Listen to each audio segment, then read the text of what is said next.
in the past couple of decades that I've been in the field of dawah, I have realized that there are about 20 most common questions which the non-Muslims have regarding Islam. When the non-Muslim poses 3 or 4 questions about Islam, invariably these 3 or 4 questions fall amongst the 20 most common questions. If all the Muslims know the reply to these 20 common questions posed by the non-Muslims with reason, logic and science, with the quotation from Quran and Sahih Hadith, and the quotation of the scripture of the non-Muslim, even if we cannot make the non-Muslim accept Islam, at least he can neutralize the animosity that is there in the minds of the non-Muslims. At least he can neutralize the negative feeling that the person has regarding Islam. That's the reason it's very important that we Muslims are aware about these 20 common questions. How do these 20 common questions arise in the minds of the non-Muslims?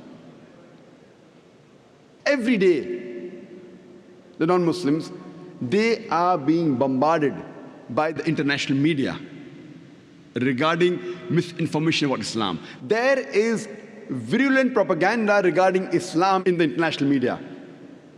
Whether you read the international newspapers, the international magazines, the radio broadcast stations, the television satellite channels, the internet, we find there is virulent propaganda regarding Islam.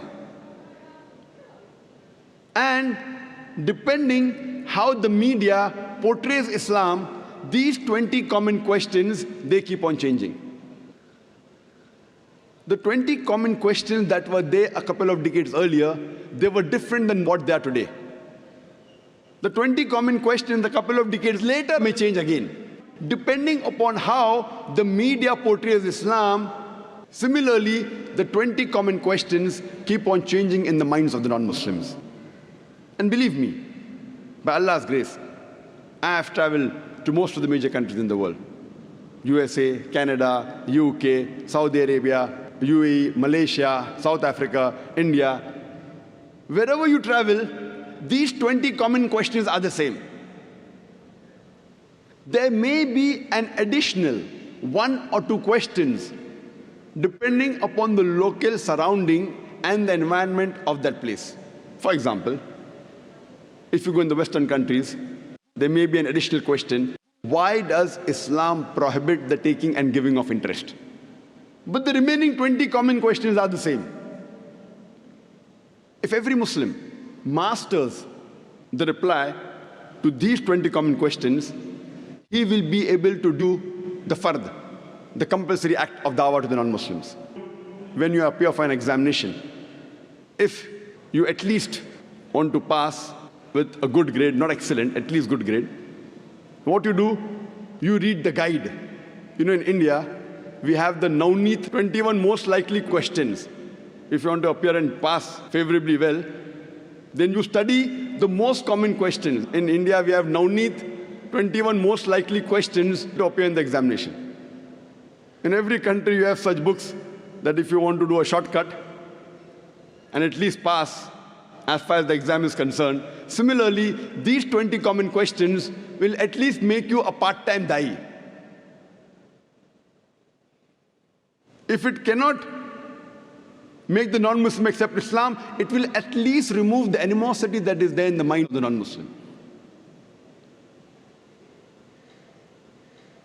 Time may not permit me to cover all the 20 questions in this time due to the limited time that I have. You can surely go on the internet on our website, www.irf.net, where all these answers are given in detail. There may be certain non-Muslims who may go out of the way and read material against Islam. For example, they may go to the anti-Islamic sites. They may read books which are written against Islam.